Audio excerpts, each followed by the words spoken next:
प्रिय रामायण प्रेमी भक्तों, सीता की खोज के समय जो लक्ष्मण और सुग्रीव के बीच संवाद हुआ था उसके बारे में हम बताने जा रहे हैं। भक्तों, श्री रामचंद्र जी की आज्ञा पाकर सदैव बड़े भाई के हित में लगे रहने वाले लक्ष्मण क्रोधित होकर किष्किंधा की ओर चले। मार्ग के वृक्षों को बलपूर्वक गिराते हुए, पर्वत शिखरों को उठाकर फेंकते हुए, नगर की ऊंची ऊंची अट्टालिकाओं से सुशोभित बाजारों और चौराहों को पार कर वे सुग्रीव के राजमहल में जा पहुँचे।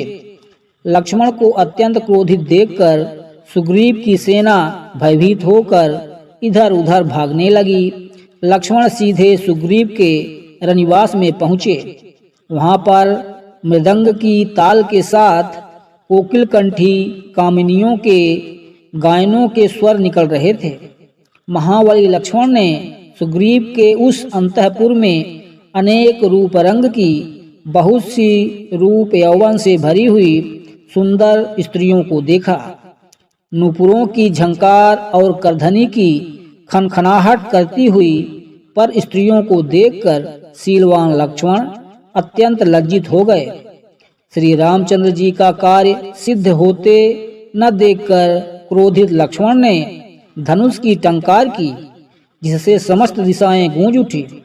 उस समय सुग्रीव के कक्ष में इंद्र की अप्सराओं को भी लजाने वाली नृत्यांगनाएं नूपुरों और मेखलाओं की झंकार के साथ नृत्य कर रही थीं, और सुग्रीव मद्यपान से अचेत नेत्रों से यह सब देख रहा था।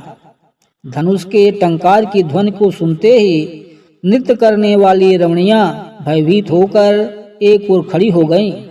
भय से सुग्रीव का मुख पीला पड़ गया। उसने सहम कर तारा से पूछा, हे प्रिय, रामचंद्र जी का यह छोटा भाई अकारण ही इतना क्रोधित होकर क्यों आया है? तुम अपनी मृदु वाणी से उसके क्रोध को शांत करो और यहाँ आने का कारण ज्ञात करो। सुग्रीव की आज्ञा का पालन करती हुई मुस्कुराती तारा लक्ष्मण के पास पहुंची। अपने सम्मुख सुंदर युवती को पाकर ब्रह्मचारी लक्ष्मण ने अपने क्रोध को नियंत्रित किया और अपनी दृष्टि झुका ली। लक्ष्मण को दृष्टि झुकाए देख तारा का भय कुछ कम हुआ। तारा मृदुवाणी में बोली, हे रघुकुल श्रेष्ठ, आपके इस क्रोध का क्या कारण है? क्या हमसे कोई अपराध हुआ है? यदि आपके दास सुग्रीव से कोई अपराध हुआ भी है तो भी आप जैसे उदार एवं क्षमाशील महापुरुष को उसे क्षमा प्रदान करना चाहिए। वे आपके सेवक हैं और न ही वे कपटी एवं मिथ्यावादी हैं। आपके उपकार को वे सदा स्मरण करते रहते हैं और आप दोनों भाइयों का ही गुणगान करते रहते हैं। श्री रामचंद्र जी की कृपा से ही उन्होंने अपने राज्य को, रूमा को और मुझे प्राप्त किया है। भारी दुख के बाद सुख मिलने के कारण उनसे कुछ भूल हो गई है और वे आपके दर्शन न कर सके। आप तो जानते ही हैं कि विश्वामित्र जैसे महामुनि भी घृताची नामक अप्सरा पर मुग्ध होकर 10 वर्ष तक उसके साथ रमण करते रहे थे। फिर सुग्रीव तो एक साधारण व्यक्ति हैं। हे राघव, मैं हाथ जोड़कर प्रार्थना करती हूँ कि आप उन्हें क्षमा कर दें।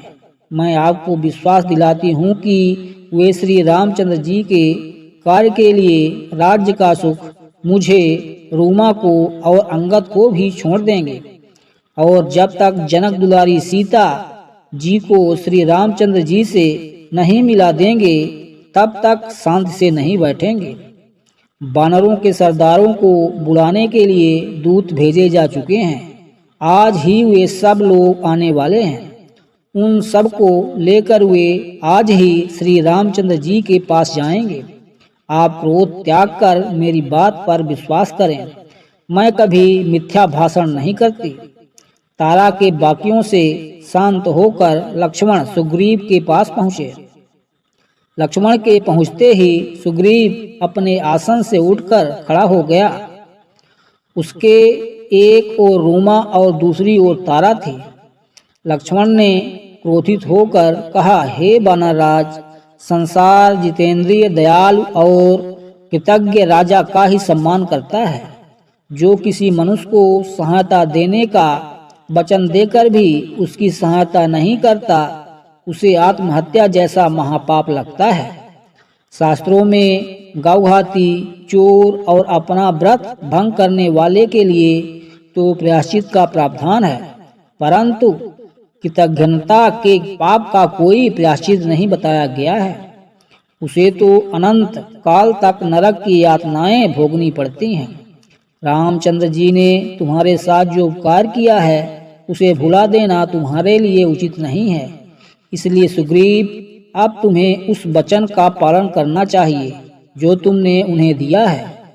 लक्ष्मण की बात सुनकर सुग्रीव अत्यंत नम्रता के साथ बोला, हे रघुकुल तिलक, श्री रामचंद्र जी की दया से ही मैंने अपना खोया हुआ राज्य फिर से पाया है। इसलिए उनके इस महान उपकार को मैं जीवन भर नहीं भूल सकता। मैं जानता हूँ वे अपने अपूर्व पराक्रम से सीता को चुराने वाले राक्षस को एक क्षण में नष्ट कर सकते हैं। केवल मेरा मान बढ़ाने के लिए वे मुझसे सहायता मांग रहे हैं। इसके लिए मैं उनका अत्यंत ऋणी हूँ। उनके साथ मेरी सेना और मैं भी युद्ध करने के लिए चलेंगे। अब तक हुए विलंब के लिए आप मुझे क्षमा करें। लक्ष्मण इन वचनों से संतुष्ट होकर बोले, अब तुम मेरे साथ चलकर भैया के दुखी मन को संतोष दो। वे सीता जी के वियोग में बहुत दुखी हो रहे हैं। वे भक्तों, आगे का भाग देखने के लिए कृपया चैनल को लाइक और सब्सक्राइब कर लें।